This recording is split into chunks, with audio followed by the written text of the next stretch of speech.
Good morning students, lecture number 114 somatic hybridization और protoplast fusion आज हम बात करेंगे। आप डिस्कस करने जा रहे हैं कायिक संकरण, कायिक संकरण और जीव द्रव्यक संलयन, जीव द्रव्यक संलयन। तो देखिए, सबसे पहले तो प्रोटोप्लास्ट या जीव द्रव्यक क्या है। प्रोटोप्लास्ट या जीव द्रव्यक, एक बार एग्जाम में एआईपीएमटी में प्रोटोप्लास्ट भी पूछा गया, तो बहुत जनरल सी बात कई बार एग्जाम में पूछ ली जाती है बच्चों। प्रोटोप्लास्ट जीव द्रव्यक, आप ये कह सकते हैं कोशिका भित्ति रहित कोशिका, कोशिका भित्ति रहित कोशिका जो है उसको प्रोटोप्लास्ट कहा जाता है। ये सेल विदाउट सेल वॉल, तो जैसे जो प्लांट सेल है इसमें से सेल वॉल मैं माइनस कर दूं तो आप ये कहेंगे इज इक्वल्स टू प्रोटोप्लास्ट जीव द्रव्यक, ठीक है। या फिर मैं ये भी कह सकता हूं जो प्रोटोप्लाज्म या जीव द्रव्य है, इस प्रोटोप्लाज्म या जीव द्रव्य को प्लाज्मा मेम्ब्रेन या फिर आप जानते हैं प्लाज्मा कला, कोशिका झिल्ली मेम्ब्रेन, ये घेरे रहती है। तो प्रोटोप्लाज्म और प्लाज्मा मेम्ब्रेन ये दोनों मिलाकर आप कह सकते हैं, क्या कहे जा सकते हैं, प्रोटोप्लास्ट या जीव द्रव्यक। क्लियर। अब स्टूडेंट्स, इसमें प्रोटोप्लाज्म क्या है, तो प्रोटोप्लाज्म के लिए सेपरेटली आप लिख सकते हैं जीव द्रव्य जो है वो साइटोप्लाज्म कोशिका द्रव्य, और उसके साथ साथ आप कह सकते हैं न्यूक्लियस से मिलकर बना होता है। तो ये है आपका प्रोटोप्लाज्म, ठीक है। तो देखिए, यहां प्रोटोप्लास्ट का फ्यूजन करवाया जा रहा है, संलयन करवाया जा रहा है, और जो प्रक्रिया है वो सोमेटिक हाइब्रिडाइजेशन है, कायिक संकरण है। तो ये जो सोमेटिक हाइब्रिडाइजेशन और कायिक संकरण करवाने के लिए देखो, सबसे पहले आप कहेंगे प्रोटोप्लास्ट प्राप्त किए जाते हैं। तो जो जीव द्रव्यक हैं, इन जीव द्रव्यकों की प्राप्ति, तो जीव द्रव्यकों की प्राप्ति के लिए क्या किया जाएगा। अब ये प्रोसेस करवाई क्यों जाती है, तो आप ये भी जानते हैं कि जो नया हम हाइब्रिड या संकर बनाएंगे, संकर निर्मित करेंगे, उस संकर में वांछित लक्षणों की प्राप्ति हम चाहते हैं। वांछित लक्षणों की प्राप्ति के लिए ये जो पूरी प्रक्रिया है वो हम संपन्न करवा रहे हैं। प्रक्रिया को हम डिटेल में पढ़ेंगे। तो देखो, जीव द्रव्यकों की प्राप्ति, जीव द्रव्यकों की प्राप्ति कैसे की जा सकती है। ये स्टूडेंट्स, किसी एक मीडियम में हम जो है वो किसी प्लांट सेल या पादप कोशिका को रख देते हैं। प्लांट सेल या पादप कोशिका जो है उसमें बेसिकली अगर आप देखें तो प्लांट सेल में या पादप कोशिका में इस तरीके से बाहर जो है वो क्या प्रेजेंट होती है, सेल वॉल, कोशिका भित्ति की उपस्थिति होती है। बड़ी केंद्रीय रिक्तिका यहाँ पाई जाती है, और ये केंद्र की उपस्थिति यहाँ आप कह दीजिए ये प्लांट सेल या पादप कोशिका है। अब इस प्लांट सेल या पादप कोशिका से आप कोशिका भित्ति हटाना चाहते हैं, तो इसके लिए क्या किया जाएगा, आप कहेंगे cellulase and pectinase. Cellulase and pectinase जो एंजाइम है, इन सेलुलेज और पैक्टिनेज एंजाइम्स के थ्रू आप ये कहेंगे, सेलुलेज और पैक्टिनेज एंजाइम्स के थ्रू ट्रीट किया जा सकता है इस कोशिका को। ट्रीटमेंट विद, मैं लिख सकता हूं उपचारित किया जा सकता है, treatment with cellulase and pectinase. तो सेलुलेज और पैक्टिनेज एंजाइम के थ्रू ट्रीट किया जा सकता है, ट्रीटमेंट किया जा सकता है, और ऐसा करने पर आप फाइनली यहां से क्या गेन कर सकते हैं, क्या प्राप्त कर सकते हैं, प्रोटोप्लास्ट। और ये जो प्रोटोप्लास्ट होगा उसमें आप ये कहेंगे ये जो कोशिका है, इस कोशिका में केवल क्या उपस्थित होगी, प्लाज्मा मेम्ब्रेन, या फिर आप कह सकते हैं सेल मेम्ब्रेन। तो ये इसमें देखो सेल मेम्ब्रेन या कोशिका भित्ति की कोशिका झिल्ली की उपस्थिति होगी, और साथ में ये इसमें कंप्लीट आप कहेंगे प्रोटोप्लाज्म होगा। तो इस प्रोटोप्लाज्म को आवृत करने वाली संरचना कोशिका झिल्ली या कोशिका कला है, जिससे क्या बनता है, जीव द्रव्यक या फिर आप कहेंगे प्रोटोप्लास्ट बनता है। अब ये जो जीव द्रव्यक और प्रोटोप्लास्ट हैं, इनका फ्यूजन करवाया जाना है, इनका संलयन करवाया जाना है। तो पहले तो मेथड की बात करते हैं। सोमेटिक हाइब्रिडाइजेशन और प्रोटोप्लास्ट फ्यूजन के लिए मेथड क्या है, मेथड और मेथडोलॉजी। तो मेथड में देखो, सबसे पहले तो आपने कहा जीव द्रव्यकों की प्राप्ति कर ली गई, जो वांछित जीव द्रव्यक हैं उनको प्राप्त कर लिया गया। दूसरा आप कह सकते हैं इसमें अब फ्यूजन या संलयन करवाया जाता है, तो फ्यूजन और संलयन जो बच्चों करवाया जाएगा, उस फ्यूजन और संलयन की प्रक्रिया को दो अलग अलग भागों में हम बांट सकते हैं। फ्यूजन या फिर ये क्या है, संलयन, इसको दो अलग अलग प्रकारों में आप विभेदित कर सकते हैं। एक आप कह सकते हैं इलेक्ट्रोफ्यूजन, ठीक है, इलेक्ट्रोफ्यूजन एक कहा जा सकता है, इलेक्ट्रिक फील्ड या आप कह सकते हैं वैद्युत क्षेत्र के प्रभाव में, और दूसरा आप कह सकते हैं करवाया जा सकता है कीमोफ्यूजन, रासायनिक पदार्थों के प्रभाव में या रासायनिक संलयन। तो जो इलेक्ट्रोफ्यूजन है उसमें हाई वोल्टेज इलेक्ट्रिक करंट,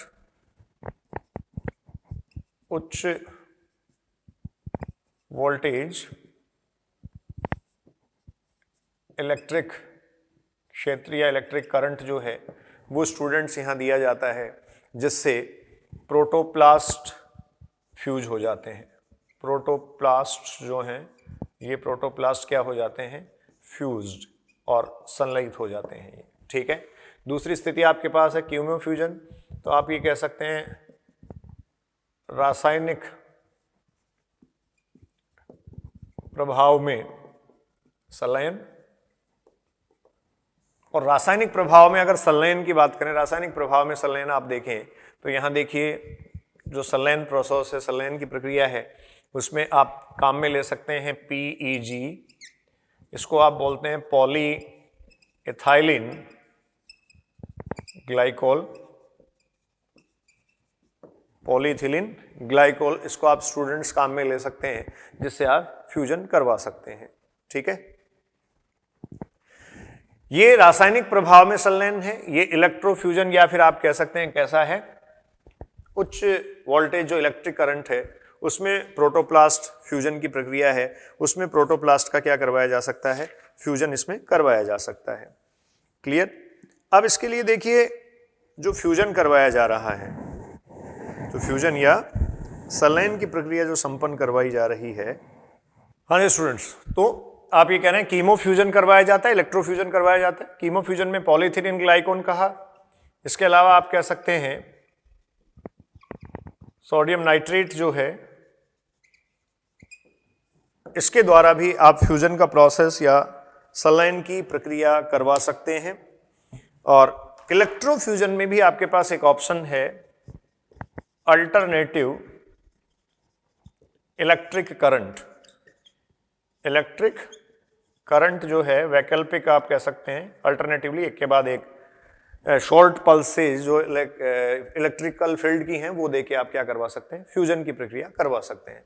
अब ये जो फ्यूजन की प्रक्रिया संपन्न करवाई जाती है, ये फ्यूजन होता है, इससे प्रोटोप्लास्ट बन जाता है। और वो फ्यूजन देखो जैसे क्या हुआ, एक सोर्स ए है और दूसरा सोर्स आपके पास बी है, ए और बी को आपने फ्यूज करवाया और फाइनली आपके पास सी आया। तो ये जो सी होगा ये फ्यूज्ड प्रोटोप्लास्ट है और इसी को आप कहेंगे कायिक संकर, सोमेटिक हाइब्रिड, ठीक है। और ये जो सोमेटिक हाइब्रिड है ये डिजायरेबल कैरेक्टर्स के कॉम्बिनेशन के साथ होगा। आप कहेंगे वांछित लक्षणों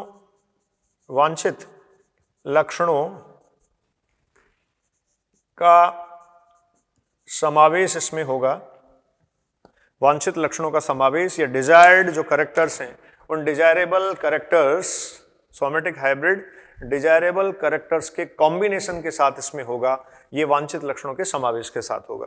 तो देखो प्रक्रिया पे आते हैं, जो प्रोसेस है थोड़ा सा प्रोसेस को देखें आप कैसे होने वाली है।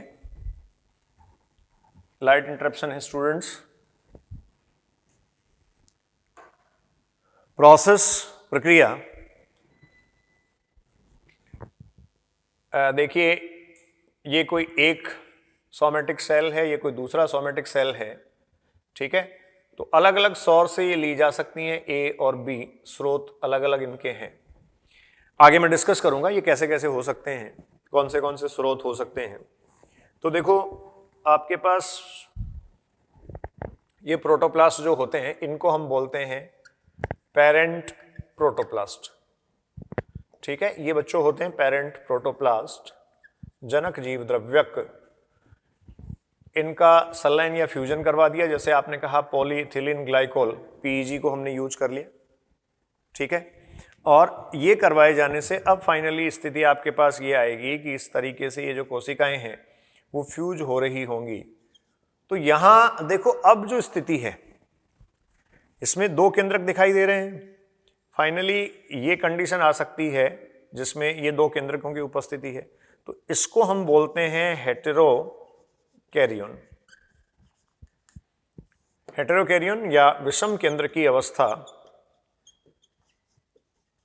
विषम केंद्र की अवस्था, जिसमें आप ये कह सकते हैं 2 असंलयित केंद्रक उपस्थित हैं।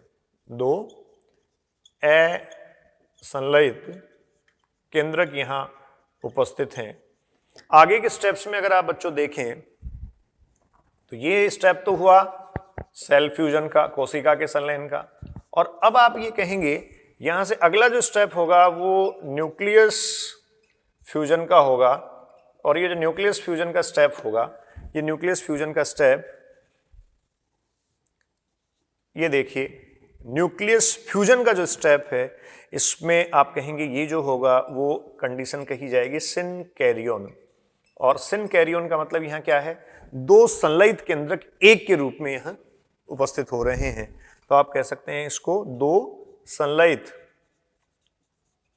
केंद्रक एक ही केंद्रक के रूप में यहां प्रकट हो रहे हैं। 2 संलयित केंद्रकों की यहां उपस्थिति है। तो ये बच्चों पूरी प्रक्रिया होती है। अब देखो सोमेटिक हाइब्रिड्स जो प्राप्त किए गए, सोमेटिक हाइब्रिड्स जो हैं जो प्राप्त किए गए, इनको जो हैप्लॉइड प्रोटोप्लास्ट होते हैं उनको साइटोप्लाज्मिक हाइब्रिड भी कहा जाता है।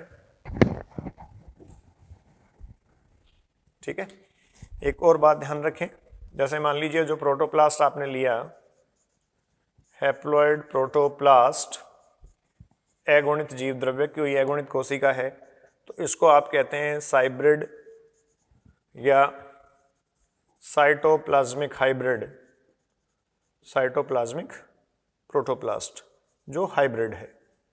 ठीक है, इसके लिए ये काम में लिया जाता है। अब सबसे पहले जो प्राप्त किया गया, सबसे पहले आप कह सकते हैं जो निकोसियाना टोबेकम है, तंबाकू है, उस निकोसियाना की लैंग्सडॉर्फी और ग्लूका, निकोसियाना टोबेकम तंबाकू की देखिए 2 प्रजातियों के बीच, निकोसियाना ग्लूका, ग्लूका स्पीसीज, और निकोसियाना लॉन्ग्स डॉर्फी, ये बच्चों 2 किस्में हैं। ठीक है, इनके बीच फ्यूजन करवाया गया। ठीक है, तो इसको हम सोर्स ए मान लेते हैं, इसको हम सोर्स बी मान लेते हैं, और ये जो बनेगा वो बनेगा सोमेटिक हाइब्रिड।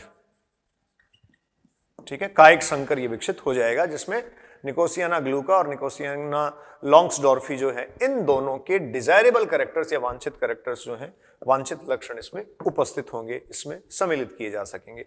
तो ये जो सोमेटिक हाइब्रिडाइजेशन है वो कैसा हुआ, इंटर स्पेसिफिक, इंटर स्पेसिफिक, ये आप कह सकते हैं अंतर जातीय। ठीक है, तो क्या अंतर जातीय के अलावा भी हो सकता है? तो देखो एक बहुत बेहतर एग्जांपल आपके पास है टोमेटो पोटैटो। टोमेटो और पोटैटो, आलू और टमाटर से पोमेटो, ये सोमेटिक हाइब्रिड बनाया गया। तो इसको अगर आप देखें तो ये है इंटरजेनेरिक। ये कैसा है, इंटरजेनेरिक बच्चों, ये तैयार कर लिया गया, ये इंटरजेनेरिक प्रिपेयर किया गया, इंटरजेनेरिक ये तैयार हुआ। तो सबसे पहले जो प्राप्त किया गया था, फर्स्ट आप ये कह सकते हैं, ये जो था कार्लसन ने तैयार किया था, फर्स्ट सोमेटिक हाइब्रिड, प्रथम कायिक संकर, प्रथम कायिक संकर ये प्राप्त कर लिया गया था। इसको आप कहेंगे ये प्रथम कायिक संकर है, प्रथम कायिक संकर जो कार्लसन और वह सहयोगियों के द्वारा प्राप्त किया गया। ठीक है, ये फर्स्ट सोमेटिक हाइब्रिड था।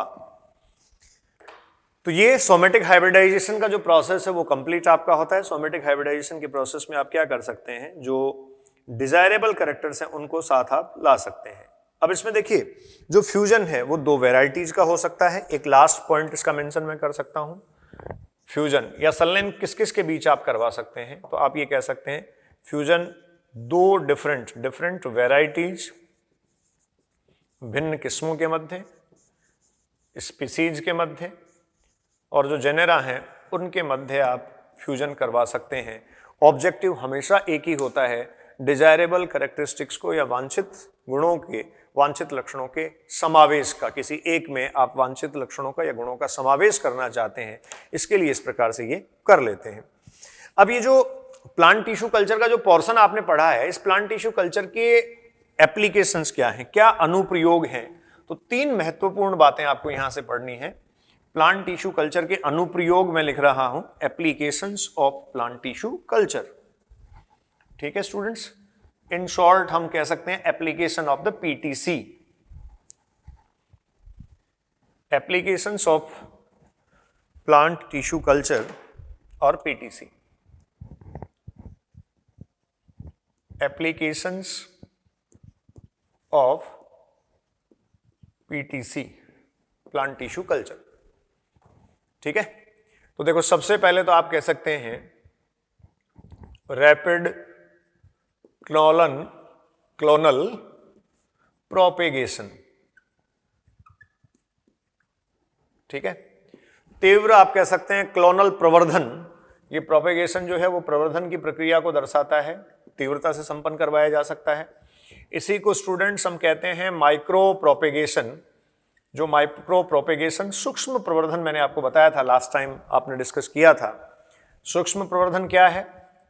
सूक्ष्म प्रवर्धन की प्रक्रिया में देखिए आप क्या करते हैं, आप कहते हैं 1000 ऑफ प्लांटलेट्स कम समय में प्राप्त किए जा सकते हैं। आप कहेंगे कम समय में हजारों पादपक तैयार करना, पादपक तैयार करना, ये जो प्रक्रिया है वो कम समय में करवाई जा सकती है, इसलिए रैपिड क्लोनल प्रोपेगेशन भी इसको कहा गया है। जो क्लोनल वर्ड है वहां से एक बात और आप ले सकते हैं, ये जो है वो जेनेटिकली आइडेंटिकल होते हैं। जेनेटिकली आइडेंटिकल, तो आप कहेंगे जो आनुवांशिक दृष्टि से ये क्या होते हैं, समान होते हैं। जेनेटिकली आइडेंटिकल होते हैं,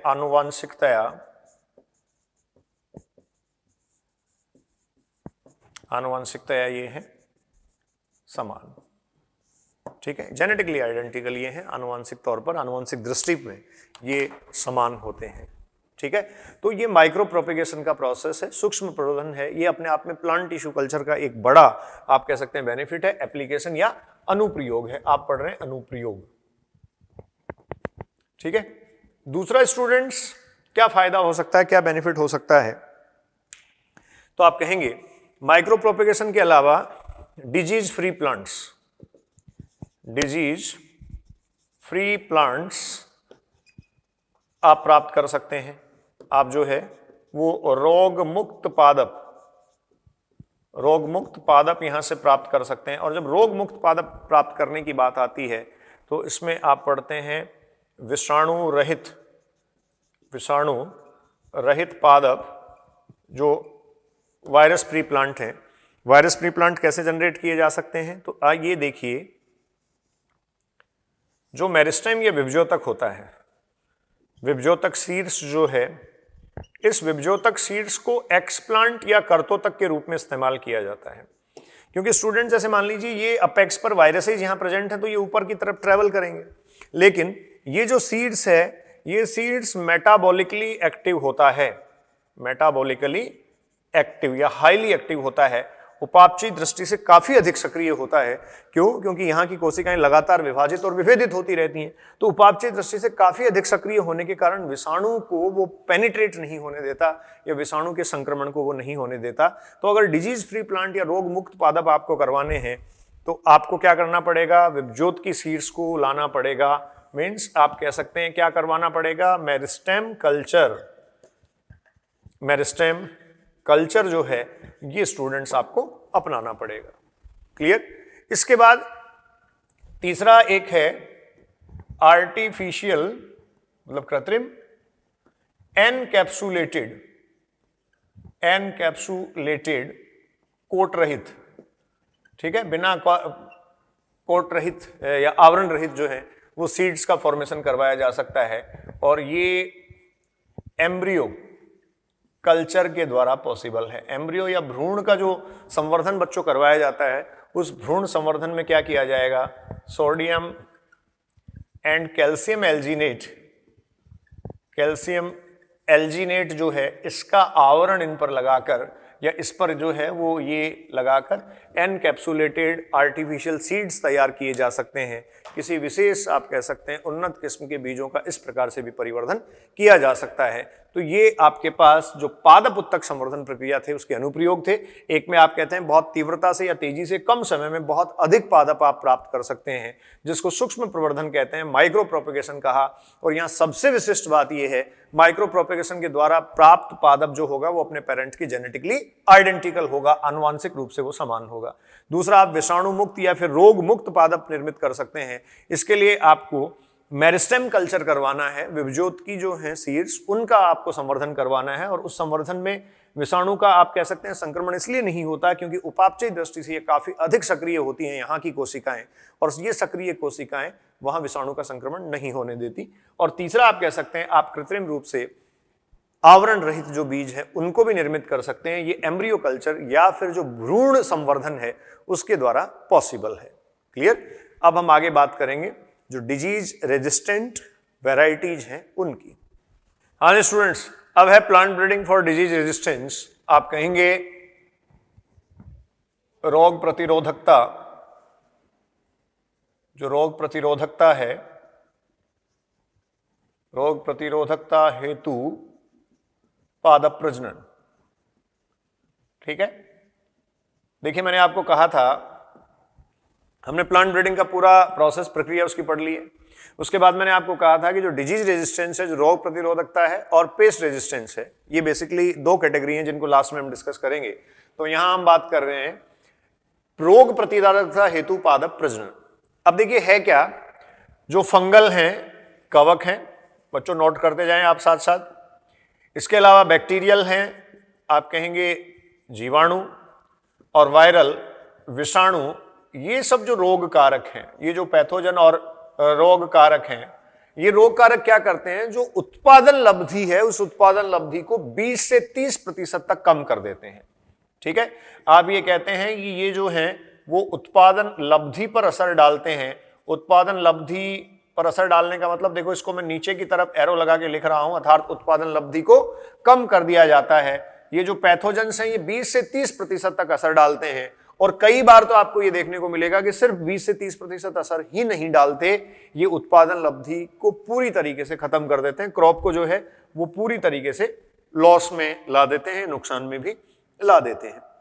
ठीक है, तो यहां आपको ये देखने को मिलेगा कि ये जो पैथोजेंस हैं, ये जो रोग कारक हैं, वो फंजाई, कवक सबसे पहले बात की गई, और इसमें ब्राउन रस्ट ऑफ व्हीट, आप कहेंगे जो गेहूं है उसका भूरा किट रोग। ठीक है, भूरा किट गेहूं का। Red rot of sugar cane, गन्ने का लाल गलन रोग, लाल गलन रोग गन्ने का। इसके अलावा लेट ब्लाइट ऑफ पोटैटो, आलू की आप कहते हैं पछेती अंगमारी, पछेती अंगमारी। देखो अर्ली ब्लाइट और लेट ब्लाइट ऑफ पोटैटो, अगेती और पछेती अंगमारी जो है वो आप जानते हैं फाइटोप्थेरा और अल्टरनेरिया सोलेनाई के द्वारा होता है। डाइवर्सिटी में आपने जहां पंजाई पढ़ा है वहां हम ये इनको डिस्कस करते हैं, वहां हमने इनकी बात की है। फिर आपके पास है bacteria black rot of the crucifer, जो क्रूसीफर है उसका काला गलन रोग, क्रूसीफर्स जो है उनका काला गलन। तो ये इस प्रकार से कुछ डिजीज दे रखी हैं। वायरस या विषाणु है, इनमें आपको दे रखा है जैसे विषाणु द्वारा आप जानते हैं तंबाकू मोजेक, ठीक है, और टर्निप जो है ये सलजम, इसमें भी मोजेक विषाणु के द्वारा डिजीज या रोग उत्पन्न किया जाता है। तो ये जो डिजीज या रोग इसमें उत्पन्न किए जा रहे हैं, इन रोगों से फसलों को बचाने के लिए या इन क्रॉप्स को बचाने के लिए क्या किया गया, डिजीज रेजिस्टेंट वेराइटीज, आप कह सकते हैं रोग प्रतिरोधक किस्मों का विकास किया गया। और ये जो रोग प्रतिरोधक किस्में हैं, जो डिजीज रेजिस्टेंट वेराइटीज हैं स्टूडेंट्स, ये जो बनाई गई, इनकी कुछ डिटेल मैंने यहां लिखी है। अब डिजीज रेजिस्टेंस वेराइटी यहां जो लाई गई, उससे पहले आप देखो इसके लिए ब्रीडिंग मेथड को काम में लिया गया। तो ब्रीडिंग मेथड के लिए आपके पास दो मेथड हैं, एक कन्वेंशनल मेथड जो पहले आप पढ़ के आ चुके, और दूसरा आप जानते हैं म्यूटेशन ब्रीडिंग, उत्परिवर्तन। ये अब नया आपको डिटेल यहां डिस्कस करनी है। उत्परिवर्तन द्वारा या म्यूटेशन ब्रीडिंग द्वारा प्रजनन, उत्परिवर्तन प्रजनन, ठीक है। तो इसके लिए स्टेप्स क्या है? कन्वेंशनल ब्रीडिंग पे सबसे पहले आओ, screening of the germ plasm. तो सबसे पहले तो आप ये कह सकते हैं जनन द्रव का जो है वो संग्रहण, और संग्रहण करने से पहले आप ये कह सकते हैं स्टूडेंट्स उसका क्या होगा? चयन होगा, और उसके बाद में उसका संग्रहण कर लिया जाएगा। प्लांट ब्रीडिंग का जो मेथड या इस एप्लीकेशन बॉटनी का जो फर्स्ट लेक्चर था, उसमें मैंने आपको पूरी ये डिटेल बताई थी। उसके बाद में देखिए hybridization of the selected parents, जो चयनित जनक हैं, चयनित जनकों का संकरण, चयनित जनकों का संकरण, चयनित जनकों के संकरण की प्रक्रिया आपको करवानी है। आप ये ध्यान रखें, ये सबसे इंपॉर्टेंट पॉइंट है, की पॉइंट है। हाइब्रिडाइजेशन या संकरण करवाने का मतलब क्या है कि जो डिजायरेबल कैरेक्टरिस्टिक्स है उसका कॉम्बिनेशन हम किसी एक क्रॉप में लाना चाहते हैं।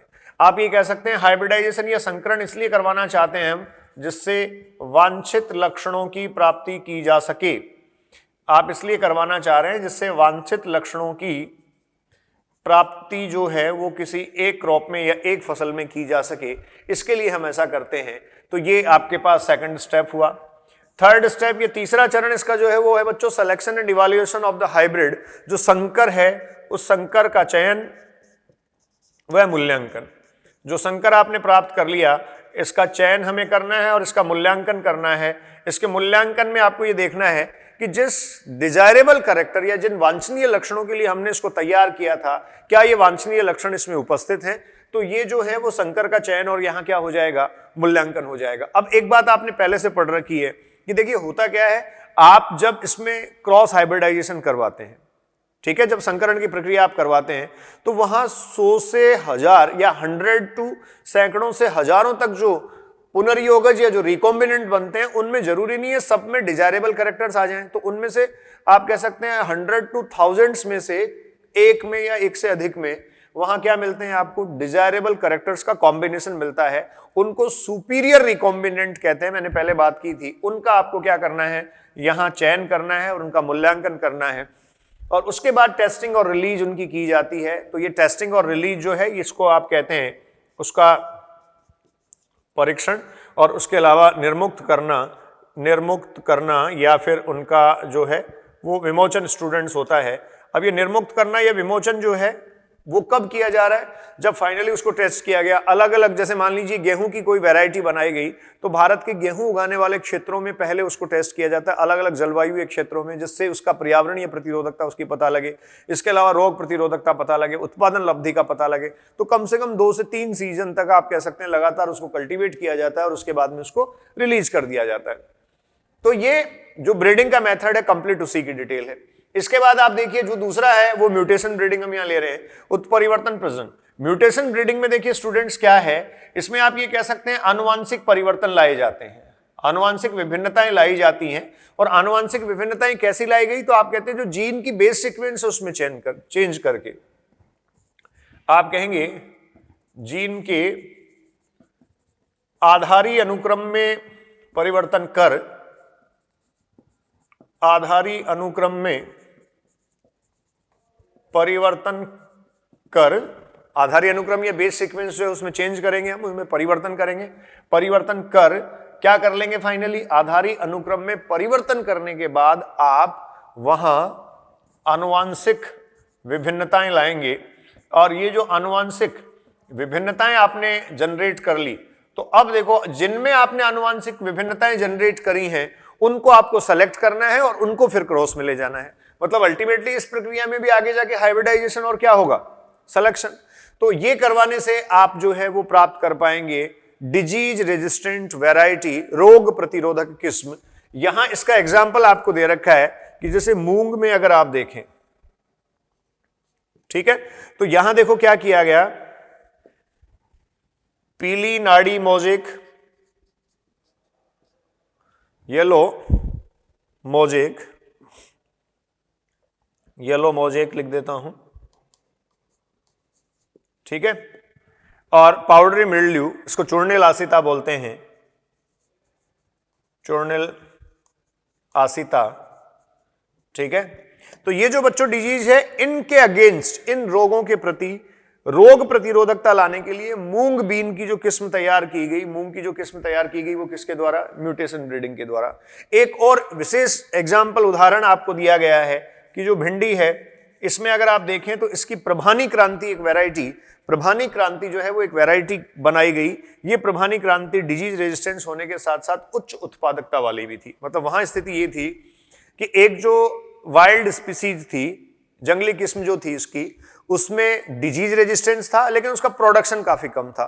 तो जिसका प्रोडक्शन ज्यादा था या हाई यील्ड जो थी, जो उच्च उत्पादन लब्धि वाली थी, उसमें आप ये कह सकते हैं डिजीज रेजिस्टेंस वाला जीन जो है वो लाके इंसर्ट करवाया गया। तो ये डिजीज रेजिस्टेंस और हाई यील्ड वैरायटी, रोग प्रतिरोधकता और उच्च उत्पादकता वाली जो वैरायटी है, उस वैरायटी को यहां निर्मित कर लिया गया। तो ये स्टूडेंट्स क्या हुआ, आप कह रहे हैं कि जो डिजीज रेजिस्टेंस या रोग प्रतिरोधकता है, उसके लिए पादप प्रजनन की प्रक्रिया को प्रयुक्त किया जाता है।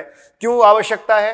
क्योंकि एक विशाल आप कह सकते हैं श्रृंखला है, एक वाइड रेंज है, एक बड़ा स्पेक्ट्रम है फंगल, बैक्टीरियल और वायरल पैथोजेंस का, जो कवक, विषाणु और जो जीवाणु हैं, इन रोग कारकों का। और ये करीब करीब 20 to 30% जो है वो क्रॉप लॉस लाते ही हैं और कई बार पूरी फसल को ही नष्ट कर देते हैं। तो इसलिए इनसे रेजिस्टेंस या प्रतिरोधकता लाने के लिए कुछ ये वैरायटीज क्रिएट की गई। तो एक डिटेल आपको दे रखी है। देखिए, सबसे पहले एक तरफ हमने जो है वो फसल कौन सी है, क्रॉप कौन सी है, उसको मेंशन किया है। फिर आप जो वैरायटी या किस्म जो तैयार करके लाए हैं उसकी बात हमने की है। और रोग हेतु प्रतिरोधकता, रोग प्रतिरोधकता किस पर्टिकुलर डिजीज के लिए या किसके लिए रोग प्रतिरोधकता आई है, ये आप कह सकते हैं अगला हम लाए हैं। तो वीट जो है, गेहूं में अगर आप देखें तो देखिए गेहूं के लिए हिमगिरी तैयार की गई। ये सब आपको पता होना चाहिए, याद होनी चाहिए, डायरेक्ट आपसे पूछा जाता है। हिमगिरी जो है वो लीफ एंड स्ट्राइप रस्ट और हिल बंट, ये डिजीज हैं, इनके लिए प्रतिरोधकता प्रदर्शित करने वाली वैरायटीज तैयार कर ली गई। पर्ण तथा धारी किट इसको कह सकते हैं आप, पर्ण तथा स्ट्रिप धारी रस्ट होता है किट, ठीक है, किट। और दूसरी जो डिजीज है इसका नाम है हिल बंट। ये बार्ले और गेहूं दोनों में होती है, बार्ले जो, ठीक है बच्चों। दूसरा देखो ब्रेसिका में, इस ब्रेसिका में क्या किया गया, इसकी जो वैरायटी बनाई गई इसको आप कहते हैं पूसा स्वर्णिम। पूसा स्वर्णिम ब्रेसिका की वैरायटी है। और ये व्हाइट रस्ट या आप कहेंगे जो श्वेत किट है, इस श्वेत किट के अगेंस्ट, इसके प्रति प्रतिरोधकता प्रदर्शित करती है।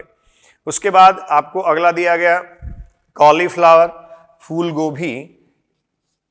इसमें अगर आप देखें तो यहां भी देखिए वैरायटी आपके पास है पूसा शुभ्रा और पूसा स्नोबॉल, ठीक है, K1। पूसा शुभ्रा और स्नोबॉल K1 ये विल्गन तथा कुंचित अंगमारी, कर्ल का मतलब कुंचन है, ब्लाइट ब्लैक रोड, विल्गन और कुंचित अंगमारी जो है इसके खिलाफ या इसके आप ये कह सकते हैं प्रति प्रतिरोधकता या रेजिस्टेंस बनाती है। ये हुआ। इसके बाद आपको दिया गया है काउपी, जिसको लोबिया भी आप कहते हैं, लोबिया पूसा कोमल।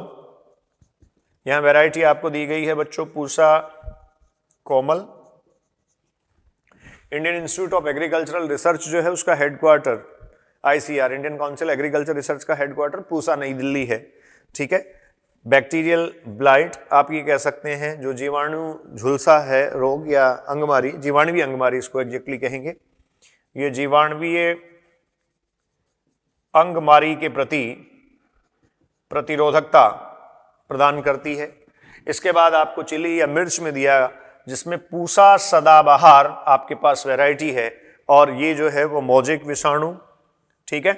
और इसके अलावा पर्ण कुंचन के प्रति प्रतिरोधकता बच्चों प्रदान करती है। तो इस प्रकार से ये आपके पास कंप्लीट डिटेल है जिसमें पादप प्रजनन को रोग प्रतिरोधी किस्में तैयार करने के लिए, पादप प्रजनन को रोग प्रतिरोधकता लाने के लिए प्रयुक्त किया जाता है। कौन से पैथोजन हैं ये मैंने यहां लिख दिए हैं। एनसीईआरटी ने ये डिजीज आपको दे रखी है। अब इन डिजीज की डिटेल आप नहीं पढ़ें, आपका मैटर इससे बढ़ेगा, क्योंकि क्वेश्चन आपको अगर पूछा जाएगा तो जो इंप्रूव्ड वेराइटीज हैं उनकी डिटेल से ही पूछा जाता है। ठीक है, और ये ब्रीडिंग का जो प्रोसीजर है उसकी ब्रीफिंग है, उसको संक्षिप्त में यहां लिखा है।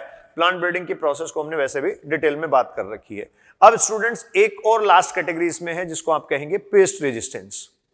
हाँ स्टूडेंट्स, तो अब है देखिए पीड़कों के लिए रोग प्रतिरोधकता व पादप प्रजनन, पीड़कों हेतु रोग प्रतिरोधकता, रोग प्रतिरोधकता व पादप प्रजनन। ठीक है, रोग प्रतिरोधकता और पादप प्रजनन हम पढ़ रहे हैं। तो देखिए क्या हम कह सकते हैं, इससे पहले आपने कहा कुछ पैथोजेंस हैं, रोग कारक हैं। ये जो रोग कारक हैं वो लार्ज स्केल पर, बड़े पैमाने पर, बड़े स्तर पर जो क्रॉप्स हैं या फसल हैं उनकी उत्पादकता में कमी लाते हैं, उनको नष्ट कर देते हैं। जैसे भी आपने पढ़ा था कि 20 से 30% जो है वो क्षति या हानि पहुंचाते हैं और कई बार पूरी फसल को ही नष्ट कर देते हैं, चौपट कर देते हैं। एक और जो मेजर कारण है, एक और जो बड़ा कारण है लार्ज स्केल पर जो आप डिस्ट्रक्शन कह रहे हैं, तो आप कह सकते हैं बड़े पैमाने पर आप कह सकते हैं क्षरण या नुकसान का एक और मुख्य कारण जो है वो है इंसेक्ट एंड पेस्ट इन्फेक्शन। आप कह सकते हैं कीट व पीड़क संक्रमण। तो ये जो कीट और पीड़क संक्रमण है ये लार्ज स्केल पर ये भी नुकसान पहुंचाते हैं।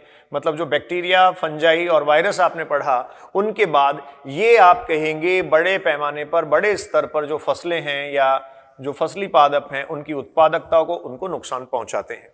ठीक है, तो इसके लिए क्या किया जाना चाहिए? स्वाभाविक बात है, प्लांट ब्रीडिंग की जो टेक्निक है, पादप प्रजनन की जो तकनीकें हैं, उनको उपयोग में लाते हुए हमें विशेष किस्मों का विकास करना चाहिए। और ये जो किस्में और वैरायटीज हैं इनकी एक टेबल जो एनसीईआरटी में दे रखी है उसको भी मैंने यहाँ मेंशन किया है।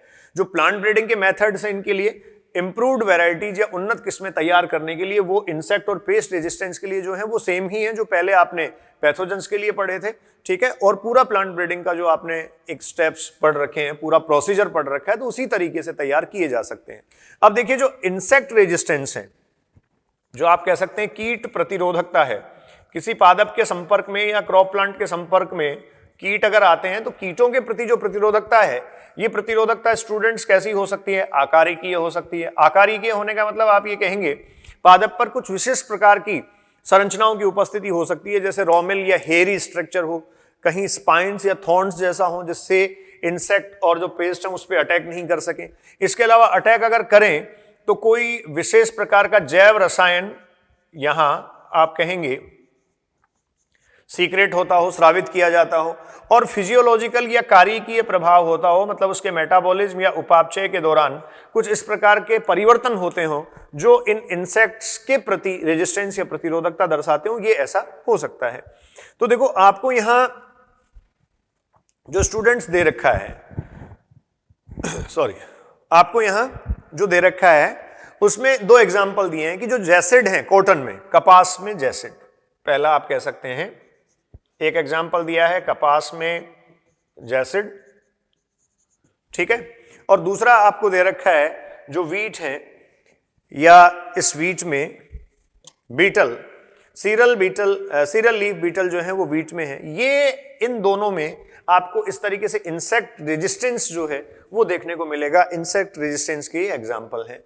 अब ब्रीडिंग मेथोडोलॉजी के थ्रू या प्लांट ब्रीडिंग और पादप प्रजनन की जो विधि और मेथड है उसके थ्रू आप ये कहेंगे कुछ क्रॉप्स और फसलें तैयार की गई, तो इस टेबल को हम स्टडी कर लेते हैं। देखिए ये क्रॉप और फसल है जो इंप्रूव्ड वैरायटी या उन्नत किस्म है, उन्नत किस्म को ये दर्शाती है।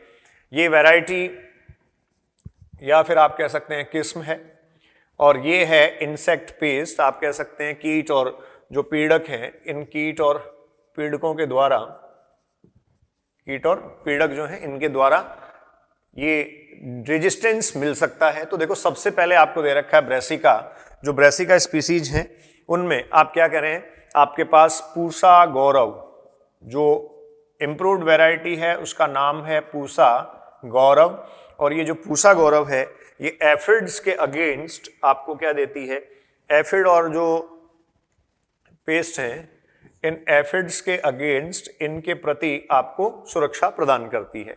ठीक है, तो सबसे पहला आपके पास है ब्रेसिका, पूसा गौरव इसकी इंप्रूव्ड वैरायटी या फिर आप कह सकते हैं इंसेक्ट और पेस्ट से रेजिस्टेंस रखने वाली वैरायटी डेवलप की गई जो विशेष तौर पर एफिड से आपको सुरक्षा देती है। ठीक है, उसके बाद में देखिए फ्लैट बीन आपको दिया गया है। ठीक, इसमें आपके पास दो वैरायटी हैं, पूसा सेम, और ये जो सेम है वो 2 और 3 आपको दे रखा है, Pusa same 2 and Pusa same 3। ये जैसिड एफिड, ये जो है वो जैसिड और एफिड आपको दे रखे हैं। जैसिड और एफिड जो है वो इंसेक्ट पेस्ट है। फ्रूट बोरर, फल भेदक, आपने देखा होगा कई पादपों के फलों में जो है वो कुछ इंसेक्ट्स जो हैं वो क्या कर देते हैं, छेद कर देते हैं, छेदक होते हैं ये फल भेदक या छेदक इसको बोल सकते हैं आप। तो इनके प्रति प्रतिरोधकता देती है Pusa same 2 and Pusa same 3। फिर उसके बाद में ओकरा आपको दे रखा है, ओकरा या भिंडी की बात आप कर सकते हैं। तो जो ओकरा और भिंडी है इसकी स्टूडेंट्स किस्म है पूसा सवानी, पूसा सवानी, और ये जो पूसा सवानी है ये यहाँ प्रतिरोधकता देती है सूट एंड फ्रूट बोरर। तो एक तरीके से आप कह सकते हैं प्ररो और फल छेदक और भेदक जो है उसके प्रति ये जो है वो रेजिस्टेंस या प्रतिरोधकता प्रदान करती है। तो पूरी टेबल ये एनसीईआरटी में लिखी है, मैंने इसको मेंशन करके डिस्कस आपसे कर लिया है। फिर देखिए लास्ट आपको दे रखा है plant breeding for improved food quality, खाद्य गुणवत्ता जो है, इस खाद्य गुणवत्ता को बढ़ाए जाने के लिए, खाद्य गुणवत्ता को बढ़ाए जाने के लिए आप ये कह सकते हैं बच्चों यहां प्लांट ब्रीडिंग को यूज किया जा रहा है। अब खाद्य गुणवत्ता को बढ़ाए जाने की जरूरत क्या है, तो वो बता रहा है आपको। प्लांट ब्रीडिंग में भी हमने डिस्कस किया था कि माल न्यूट्रिशन, कुपोषण और हंगर, भुखमरी से करीब 20 से 30% या 25% जनता या जो पीपल हैं वो करीब सामना कर रहे हैं। भारत में एक डेटा आपको दे रखा है। यहाँ एक हिडन हंगर की बात की गई है, जो छुपी हुई भुखमरी है उसकी बात यहाँ की गई है। और वो जो है वो क्यों है कि जो सूक्ष्म मात्रिक तत्व में माइक्रोन्यूट्रिएंट्स हैं और इसके अलावा प्रोटीन और विटामिन है, इन माइक्रोन्यूट्रिएंट्स की, सूक्ष्म मात्रिक तत्वों की, प्रोटीन और विटामिन की, इनकी स्टूडेंट्स न्यूनता है। इनमें मैंने नीचे की तरफ एरो लगाया, इसका मतलब ये डेफिशिएंसी में इनकी कमी है।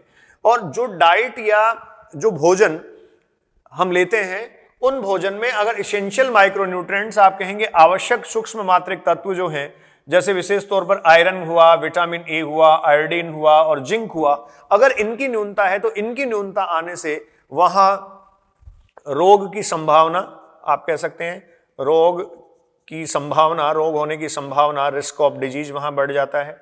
इसके अलावा लाइफ स्पान और जीवन काल जो है ये जीवन काल कम हो जाता है। और इसके अलावा आप ये कह सकते हैं मानसिक योग्यता या मानसिक स्वास्थ्य बेसिकली स्टूडेंट्स जो है वो प्रभावित होता है। तो इस तरीके से जो डाइट है उस डाइट में अगर आवश्यक सूक्ष्म मात्रिक तत्वों की उपस्थिति नहीं रही, माइक्रोन्यूट्रिएंट्स के अलावा प्रोटीन्स और विटामिन उसमें नहीं रहे, विशेष तौर पर माइक्रोन्यूट्रिएंट जैसे आयरन, आयोडीन और जिंक आदि की अगर उसमें कमी रही तो रोग होने की संभावना बढ़ गई, जीवन काल का कम होना और मानसिक योग्यता का कम होना, मानसिक स्वास्थ्य का जो है, मानसिक स्वास्थ्य में गिरावट आना, ये सब कारण हो सकते हैं। तो इनसे पार पाने के लिए, बचने के लिए IARI आप ये कह सकते हैं, जो इंडियन एग्रीकल्चरल रिसर्च इंस्टीट्यूट है नई दिल्ली, उसने विभिन्न प्रकार की जो उन्नत किस्में हैं उनको परिवर्धित किया है, उनको विकसित किया है। इससे ही जुड़ा हुआ एक बायोफोर्टिफिकेशन, एक टर्म आपसे पूछा जा सकता है बच्चों, बायोफोर्टिफिकेशन, इसको हम कहते हैं जैव पुष्टिकरण। जो बायोफोर्टिफिकेशन है ये है जैव पुष्टिकरण।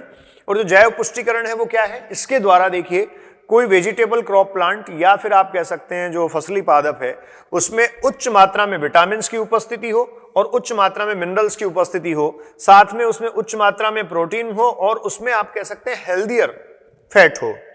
ठीक है, फैट या वसा की उच्च मात्रा की आवश्यकता नहीं है, जो वसा उपस्थित है वो हेल्दियर हो। तो ये high protein, healthier fat, high level of vitamin और high level of mineral nutrients ये सब प्रेजेंट हो, तो ऐसे प्रेजेंस के साथ जो फसलें तैयार की जाती हैं वो जैव पुष्टिकरण या बायोफोर्टिफिकेशन मेथड कहलाता है। उसके अपने ऑब्जेक्टिव हैं, उसके अपने उद्देश्य हैं।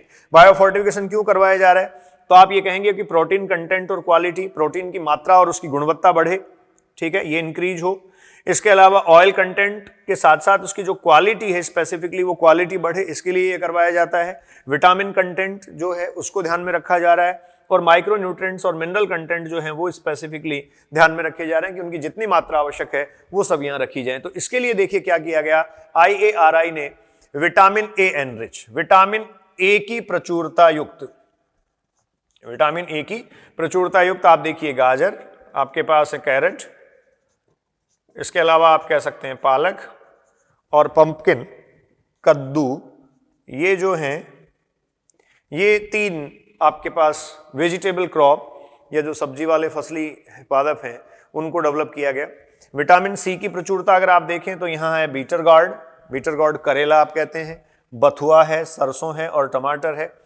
आयरन और कैल्शियम की प्रचुरता युक्त अगर आप देखते हैं तो आपके पास पालक और बथुआ है, ठीक है। और प्रोटीन एनरिच, अगर आप प्रोटीन की प्रचुरता युक्त देखते हैं तो देखो जो बीन है, जो लेग्यूम है बेसिकली, इसमें ब्रॉड, फ्रेंच, गार्डन पी और लबलब वगैरह ये सब आते हैं। तो इस तरीके से देखिए हमने यहाँ इस लास्ट रेफरेंस में जो इंसेक्ट और पेस्ट रेजिस्टेंस है, जो इंसेक्ट और पेस्ट रेजिस्टेंस मीन्स आप कह सकते हैं जो कीट और पीड़क रेजिस्टेंस है, मतलब कीटनाशी और पीड़कनाशी विशेष तौर पर वैरायटीज या किस्मों का विकास किया जा सके, प्लांट ब्रीडिंग के थ्रू किया जा सके, कौन सी किस्मों का या वैरायटीज का विकास किया गया ये आपने यहाँ मेंशन किया है। साथ में देखिए आपने बायोकेमिकल या जो जैव रासायनिक एक तरीके से डिफेंस है, एक तरीके से जो इंसेक्ट रेजिस्टेंस है उसको यहाँ लिखा है कि जैसे मक्का में जो है वो कीट और पीड़क संक्रमण तब नहीं होता जब एस्पार्टिक अम्ल की मात्रा ज्यादा हो, नाइट्रोजन और शुगर का अमाउंट कम हो। तो ये अपने आप में मक्का में जो छेदक या भेदक होता है, स्टेम बोरर जो स्टेम में छेद कर देता है, उसके लिए अपने आप में ये क्या देता है, रेजिस्टेंस देता है। तो ये स्टूडेंट्स आपके पास प्लांट ब्रीडिंग, इंसेक्ट और पेस्ट रेजिस्टेंस के लिए हुआ और गुड फूड क्वालिटी के लिए हुआ। इसी के साथ प्लांट ब्रीडिंग का जो पोर्शन है वो आपने कंप्लीट किया। पिछले लेक्चर में आपने प्लांट ब्रीडिंग के एप्लीकेशंस वगैरह, प्लांट टिश्यू कल्चर के एप्लीकेशंस वगैरह सारे डिस्कस कर लिए थे। पहले लेक्चर में मैंने प्लांट ब्रीडिंग से रिलेटेड जितने सारे प्रोसीजर हैं, उसका जो पूरी प्रक्रिया है वो आपको एक्सप्लेन कर दी थी। एक्सप्लेन करने के साथ साथ हमने एनसीईआरटी के भी सारे कंटेंट को यहाँ इन्वॉल्व किया है। क्लियर? तो ये प्लांट ब्रीडिंग से रिलेटेड पोर्शन आपका कंप्लीट होता है। Enjoy the application botany, enjoy the botany. Thank you.